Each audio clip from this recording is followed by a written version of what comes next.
it is too. Hi, everybody. Heath Criswell here with the Prospect Times, and I am joined once again by Jeff. Jeff, how you doing? I'm doing good, thank you. How you doing?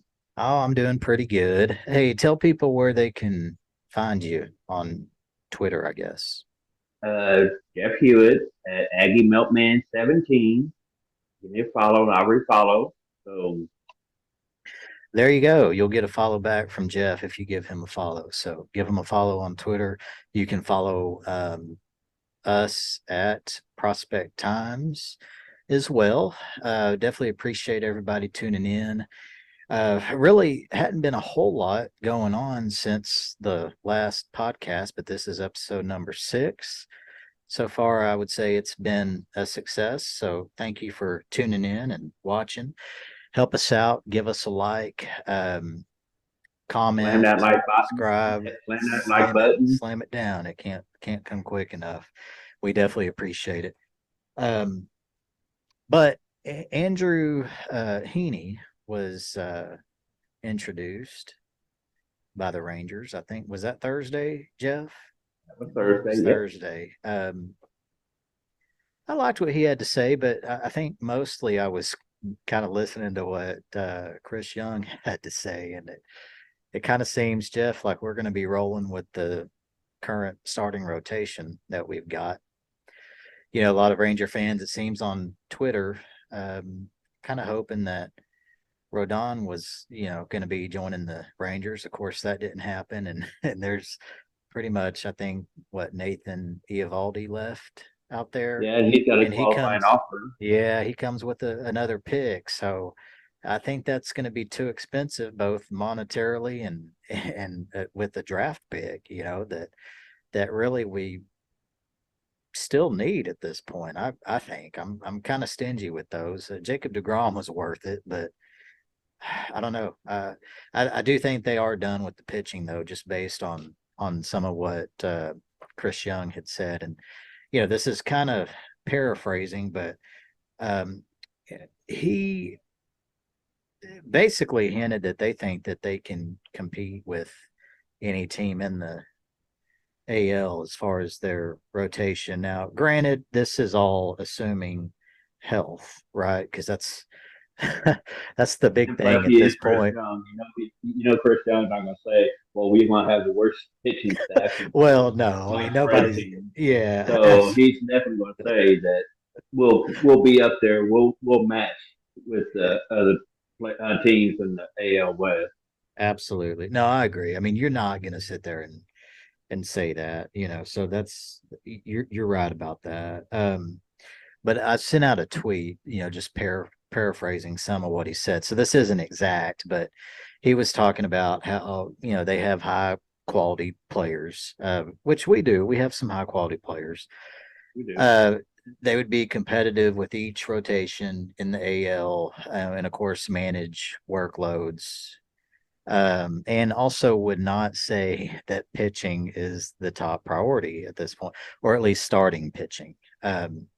So, I think they're going to keep their eyes and ears open, to see if there's some possible improvement without costing a draft pick. Or, I mean, we're going to be at what, 200 million? Prospect.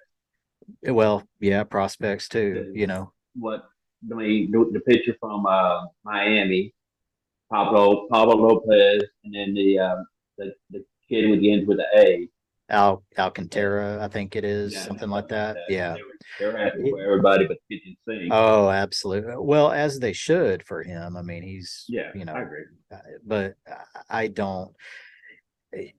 The Rangers, yeah, I think at this point are looking for outfield. I actually just saw tonight that the was it who did we who did I tell you as far as who was interested in Michael Conforto? It was the Oh, you Rangers and said Rangers and I think it was Baltimore. No, it was somebody you mentioned. Marlins. The Yeah. Marlins are interested in Michael Conforto because obviously, other news, Joey Gallo signed with the White Sox. Nope. Minnesota Twins. Twins. That's right. The Twins. Well, I'm an Benintendi idiot. Don't listen to signed with me. the White Thanks, Jeff. Sox for 5 years, 75, That's right. and Yeah. a pitcher, Chris Bassick, signed with the Blue Jays for 7 for 63. No, 3 for 63. Sorry, 3 for Yeah. 63. So, I mean, I'm kind of glad that the Rangers didn't do all of that. I guess, when they signed DeGrom, deep down, I was hoping that, Rodon would still, be realistic, but, and maybe he was at some point, but I don't know. I think it probably just got even still just a little too expensive because, again, the Rangers payroll is looking like it's gonna reach like the $200 million mark for 2023. And I know that the luxury tax kicks in at like 233 million. So if they're already at 200 million, signing someone like Rodon would have pushed them to within like 6 million of that. You know what I mean? So the Rangers are not the Mets. They're not gonna, pay the luxury tax for years on end. You know, but going back to, what I guess Richard everybody said has about has our been, staff. yeah, is how competitive do you think the Rangers starting rotation, like how are they going to line up against the other, not even the rest of the AL, but the AL West? And so that got me thinking, like, maybe we should talk about that in this particular podcast. So here we go. I mean, DeGrom again looks real good at the top. I mean, there's really no one better, but the main concern, understandably, is health. I think he is fully healthy at this point. I don't think the Rangers would have signed him to a 5-year deal with a 6-year option if they weren't fully confident. But um, I don't think the Rangers have the best rotation in the AL West, at least currently. Now, I will say I did want to hit on the projections that Baseball Reference has, and then Fangraphs for each of the Rangers starters. Um, I've got some interesting numbers. Now, these projections are not, they're basically taking numbers from the past few years and like averages, and they also consider the player's age, and there's other things that go into it. So this isn't like an exact science, right? It's not just because, Martin Perez Baseball Reference has him going 10-9, as far as like a win-loss record. That doesn't mean he's going to go 10-9. I mean, he could win, 14 games in 2023. You just don't know, but it is interesting to look at these projections. So I thought I would start with DeGrom. He is projected by a Baseball Reference to go 8-9, which, if that was true, I'm not happy with that number. But We're not getting our money. I'm sorry. I was looking at the wrong. So 7-5. So it's even worse. Still not getting our money. 7-5, a win-loss record for DeGrom. Now, the earned run average is acceptable at a 2.85, right? So if he gives you that, you hope the lineup can produce and give him more than 7 wins. But part of the problem with that is, again, with them using like previous years, as far as like the innings pitched, you know, um, they have him at 101 innings. So that's why he's got that That's 7-5, That's not acceptable. Well, it's not, but if he's healthy and gives you 175 plus innings, that you're going to take, right? Yeah. I'll But take that. I'll take 101 that in a innings. heartbeat. But see, 101, no. yeah, no, I agree with you. But see, here's the difference too. So when you look at Fangraphs projections for Jacob DeGrom, they have him going 12-8 as far as a win-loss record, with a 2.64 earned run average. So the earned run averages are pretty close there. But they have him at 172 innings. I would take that coming off of an aren't injuries like that. I'll take that. Yeah. Oh, I'll take absolutely. that in a I'll heartbeat. take if I knew for sure that I'm getting 172 innings out of DeGrom right now. Absolutely, sign me up. And I think that the Rangers think that that's a very realistic possibility. Otherwise, they wouldn't have signed it. And he Right. projected to have a 5.5 uh, WAR, F WAR for Fangraphs. Um, Going to Martin Perez, I mean, really, you could probably interchange Martin Perez or John Gray as your number 2 or 3, but we'll go Martin Perez first. Baseball Reference has him at a 10-9 win loss record, 3.57 earned run average, and 164 innings. To me, I think that is kind of realistic. Um, Fangraphs has him at 11-12 with a 4.13 earned run average in 194 innings pitched, 1.9 F WAR for him. John Gray, um, Baseball Reference has him at a 8-9 win loss record with a 4.21 earned run average and 139 innings pitched. So our Fangraphs. bullpen is going to get our bullpen is going to be Based on these blown before. projections, our bullpen is going to be pretty busy. Yes, it's going to be. Fangrass has John Gray at 10-11 win loss, 3.92 earned run average, 174 innings, which is better. The innings pitched, they're kind of, giving these guys more of, I guess, the benefit of a doubt, really, of the doubt. But um, okay, so and then for him a 2.5 WAR. Heaney, you're looking at Baseball Reference 6-6 win loss record, 4.33 earned run average in 104 innings. Fangraphs 9-8 win loss record, 3.56 earned run average, 140 innings with a 2.5 WAR. And then if you're What does looking that at, say? What does that say about our when they're pitching at home? Is that telling us that is well, globalized a hitter's park or is it a pitching park? Is it? I mean, it's some people say it's a. to me, it's still too early to say for sure one way or the other, but it's definitely more of a pitcher's park than the cathedral was.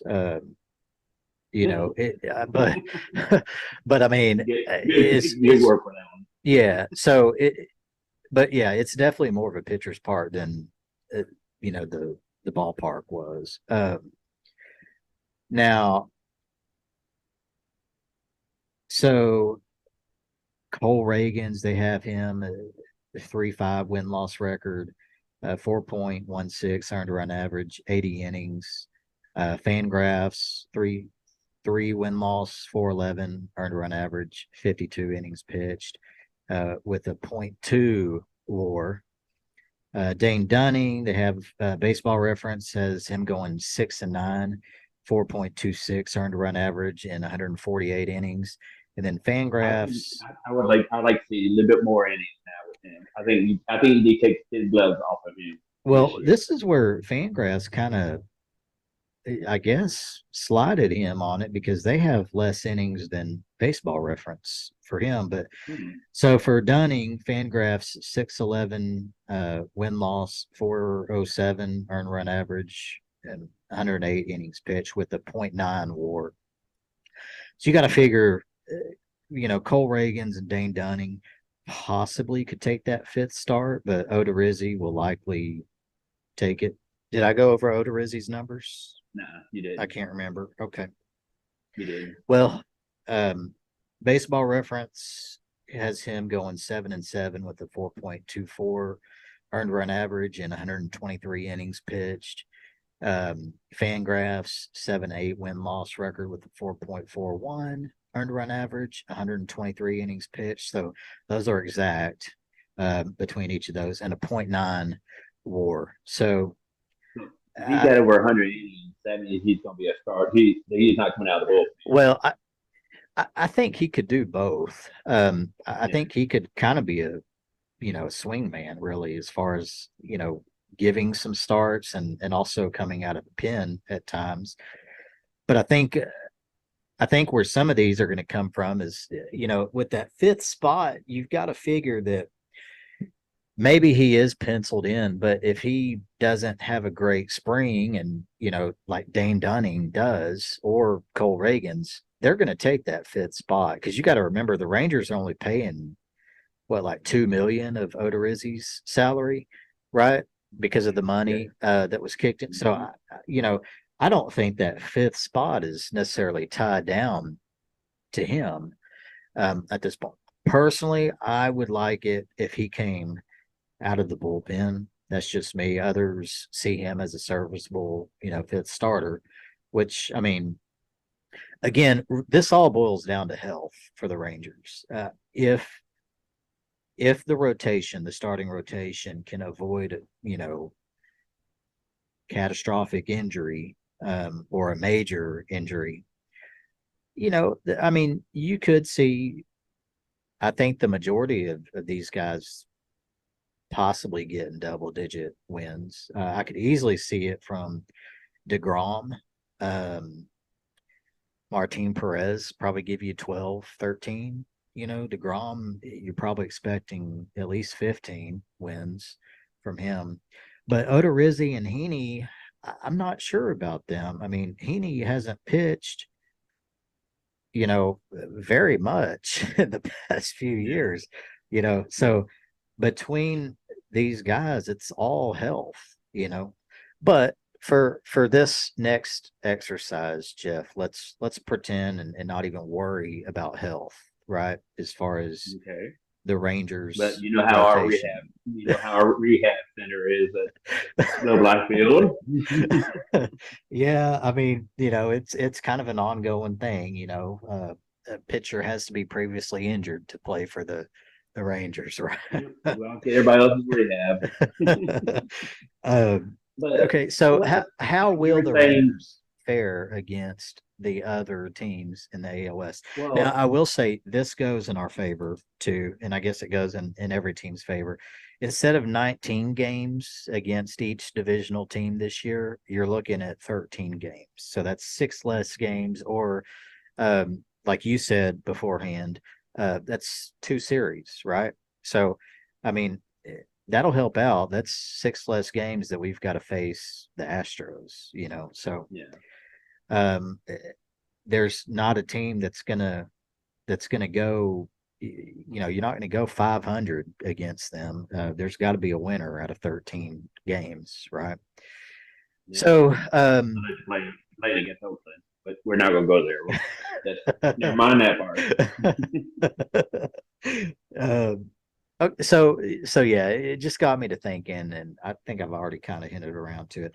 Personally, I don't think the Rangers have the best. Even adding Jacob DeGrom, I don't feel like the Rangers, and considering full health, after DeGrom, it drops off for us. Tremendously. I don't think the Rangers have the best rotation in the AL. Now, does that make me a horrible Rangers fan? I hope not, because I'm just trying to look realistically at things, but also from a fan perspective as well. I mean, I'm not trying to completely be a downer here, but I I just I don't see us having even a top two rotation in the West. The Astros, even with losing Verlander, I mean, four of their, I think at least four of their starting rotation, or I think it was five, including Verlander. The 5 you count Verlander. Yeah, had double digit wins for them. Mm-hmm. But even if you take Verlander out, you've got Framber Valdez, went what, 17 and 6. 17. So, and he's good too. You got Lance McCullers Jr., you got Christian Javier, Luis Garcia, Jose Urquidy, if I pronounced that right. And Yeah. then, the young But kid Hunter Brown's ready to step in too. Plus, they got Forrest Whitley as well. So, I Forrest mean, he Whitley, might be ready, at some point too. I, going down 1 to 5, I don't see the Rangers being better than them aside from DeGrom at the very top. I but just you're gonna have Degrom going against Crawford Valdez every single time. If you're gonna go one against one, so you it's kind of but the other you problem gonna is have the though Jacob is going against everybody else at number one, unless the schedule falls differently. But yeah, yeah. But you also so have to look at the Astros lineup too. I mean their lineup I is really don't want to. that's you're Being right. down here That's the where I hear them all three 24/7, uh, 7 days a week. Jeff, you don't want to look at the Astros lineup. No, To I be don't. honest Thank you with you, very much.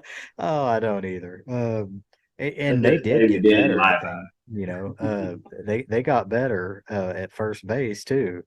it. Um, Yeah, so with the Braves.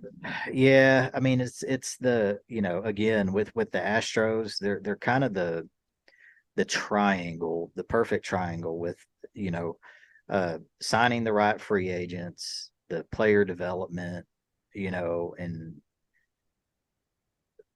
In the front office analytical draft. things that so just everything together they've kind of perfected, and I know people are going to say, oh, they cheated and whatnot. Well, I mean, they've been good They allegedly for didn't years cheat now. this. So I mean, and yeah, this last time clearly, I mean, unless they Unfortunately, just I had to weren't give it caught. to them this time. 2019, nope, nope, ain't happening. Yeah. So 2017, yeah. So and then if you look too at the Mariners, you've got Luis Castillo, you've got Robbie Ray, Marco Gonzalez, the youngster George Kirby, Logan Gilbert, and then Chris. I'll be honest, I don't know his last name. So I don't. So with me, I'm ranking the Astros number one. If you couldn't tell already, the Mariners number two. We'll go ahead and pencil the Rangers in at that third spot, I just agree. right behind. You know, not saying that they won't be competitive. I think obviously they will. But hopefully the lineup will do its thing, and we won't have as many one run losses, which we won't under Bochy. And then of course, you've got the Angels who, And there you go, improved with signing Tyler Anderson. Anderson. So they got Shohei Ohtani, Tyler Anderson, Patrick Sandoval, Jose Suarez, and Reed Detmers. Yeah, none of these are necessarily final, but it's what we've got as far as the projections right now. The A's I looked at, Jeff, I didn't really, I don't think You just turn the page, isn't it? I don't know who's starting for them No, at this point. I don't think they even know who is no.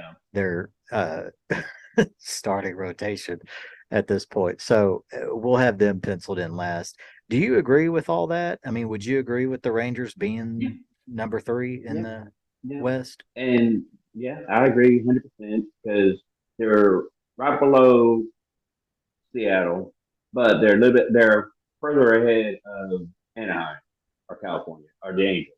So Yeah, but they're they can, all right. yeah, yeah, California, Anaheim, Angels. whatever they want to be called today. Yeah, Yeah, that's right. Um, so yeah, I mean, again, we're rolling with what we've got. This is, our rotation. I know I was kind of disappointed when I saw, I was expecting it, but I guess deep down inside, you're always kind of hoping that your team is still not quite done and want them to, I did want them to get another, kind of top tier starter, which Rodon is, or at least a middle um, starter. But with the Eovaldi giving up that draft pick, I just don't. I don't see that happening. I think we're going to roll with what we've got. Let there be some Mhm. competition, which there's nothing wrong with that. Remember, we got Bruce Bochy now. We got Mike Maddox back. They're going to help as well. So I think, I Now, mean, that's middle relief is a different because you don't know is Mike Myers going to be is Jake going to take his role as soaking up innings that between the starter and the closers.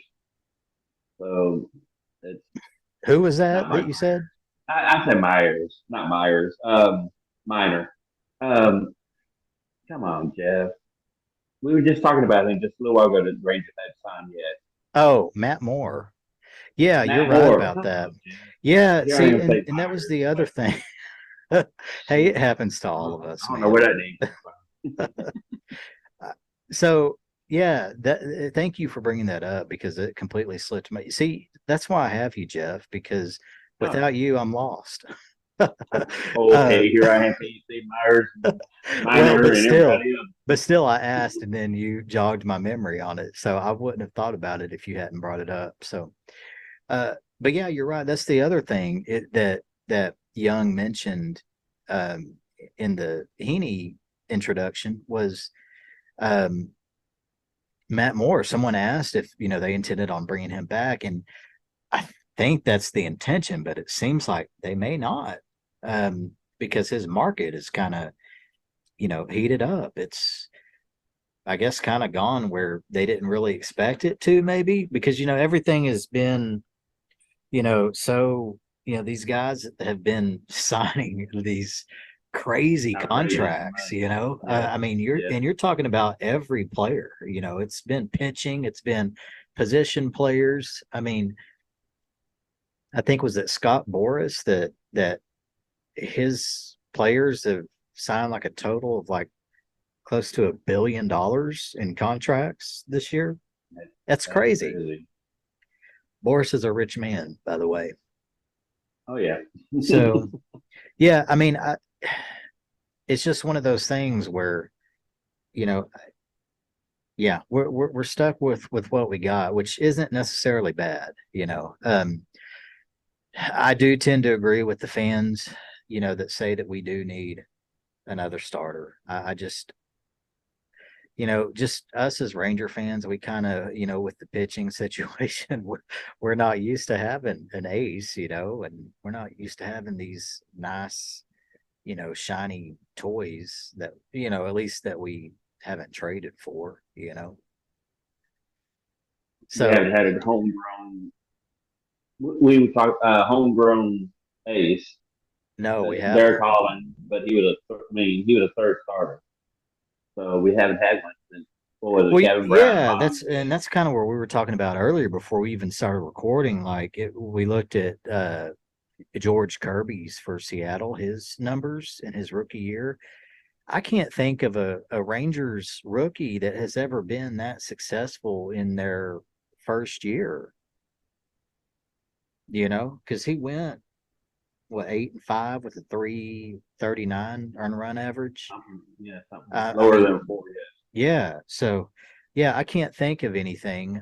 Martin Perez didn't have those kind of numbers. Derek Derek Holland Holland didn't didn't have have it those until kind his of second numbers. until 2012. Yeah.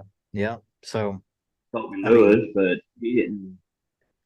But it's just we haven't had a true number one stopper as far as starter, one that stops no losing streaks. When we get to him, we're gonna win again. Just we haven't had one. Now we do, we do. but injuries. I know. And see, that's the thing. You see all the headlines and the articles and everybody. I mean, it's always that last bit that you see when healthy. Yeah, Jacob DeGrom is the best pitcher on the planet when yeah. healthy. Win Belfry. I That mean, needs to go by everybody's favorite. Right behind that, win healthy, win healthy, when win healthy. healthy. That's it. And but unfortunately, that's what he's going to hear until he can prove that, the past 2 years have just been, kind of an outlier as far as injuries, and they've just been weird injuries.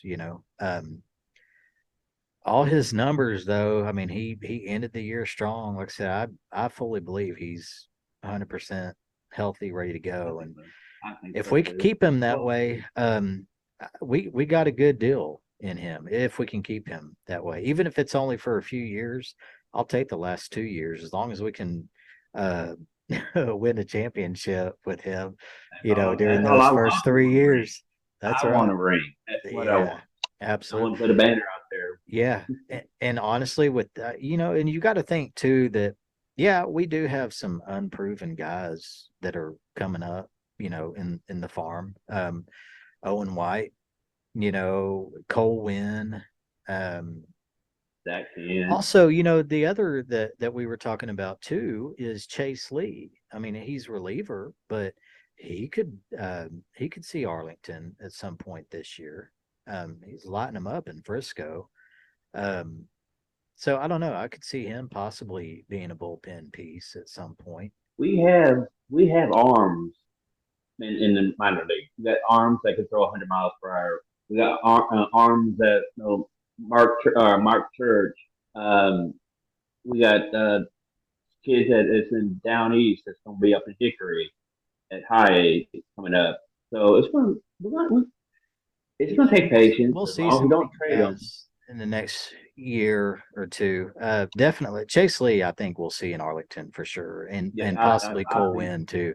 Cole Wynn just needed a vacation after this last year. I think he'll come back and right the ship. no, I see Chase Lee breaking camp in Arlington. I think That's very possible. Absolutely. Would I could see that too. Absolutely.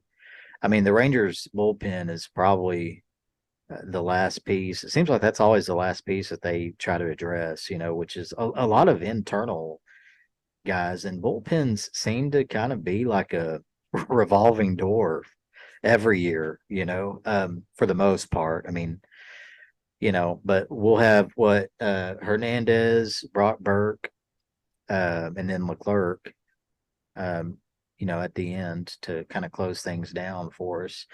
Brock Burke, I we mean, got Spencer Patton, could they not give him Spencer a Patton. chance to? We got Spencer Howard that can throw 100 miles per hour with his eyes closed. But the problem is, he closes his eyes, he's going to hit the mascot. So he's that wild.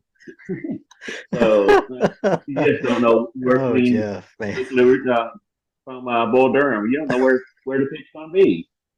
That's why you have to That have a big catcher and say, "Hey, don't dig in. I don't know where the pitch is going to be." So well, yeah. But I mean, yeah, you're right. They've got options. But a lot of people think too, though, in order for us to, win these close games, yeah, you're going to have shutdown guys. And we've got a couple, but would it help to have like an elite closer?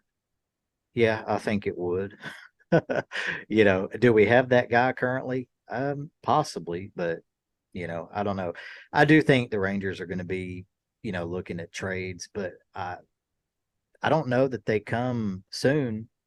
What do you think? I mean, do you think that they kind of just wait and see what we've got until close to let's the see what we trade got at the All deadline? Star break. At the All Star break, see where we are there, and then either going to be a seller or a buyer. So at the All Star break, so but the trade deadline, Well, that's I mean, I definitely hope we're buyers. I guess my concern though with waiting that long is that depending on performance, some of our prospects might lose some of their value, and not be, graded as high.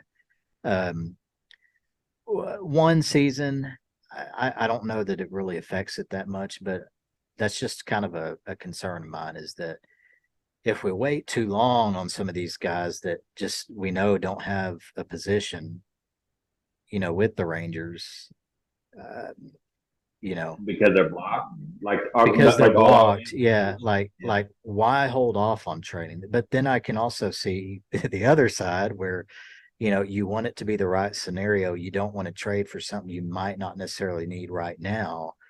when you might possibly have it on your team, Hmm. because you've got to have a mixture of veterans and young guys. So we've got to be willing to give the young guys a chance, even now that we're trying to compete. So I don't know. I guess I'm kind of glad I'm not Chris Young at this point, is what I would say on that, you know. Well, But you have to look at the pluses and minuses. If you sit there, the pluses, we have a top five farm system. yeah, top 5 or 6. Yeah, I mean, And that's definitely always top 10 for sure. because you I, remember when a few years ago we were at 28, 27, 25. Absolutely. We Yeah. could have got rid of everybody to Yep. try to win a championship. So we're Yeah. right back to where. Yeah. And I definitely don't want to get rid of them all, of course. My untouchables, or as close to untouchable as you can get, because nobody's untouchable, would be Owen White, Evan Carter, and probably Brock Porter, I guess, Yeah. would be my Yep. my three that I would choose at Hmm. this point. Um, but Jeff, we're going to go ahead and get things kind of shut down here. Okay. So everybody Well, would definitely appreciate you guys tuning in and giving it a listen. if we Hopefully don't see you y'all made soon, in. Merry Christmas to you and yours. That's right. Happy holidays, Merry Christmas, whatever applies to you. We will not be Happy New recording Year. probably in the next Happy New Year as well. Yeah, we won't be recording Be until safe. probably after January unless some big news breaks. So Jeff, remind people again where they can find you on Twitter. Jeff Hewitt, Aggie Milkman, 17. So Aggie Milkman 17 17. on Twitter. Uh-huh. And you can find us at the Prospect Times, and that's at Prospect Times. And of course, remember, guys and girls, give us a likes, Slam that like button. slam it down. Don't hesitate. Even if you only watch a minute of this, give us a like, leave a comment. Who do you think has the best rotations? How do the rotations line up? Let us know your opinions, and we'll reply to those and look at the comments as well. Until next time, keep swinging for the fences.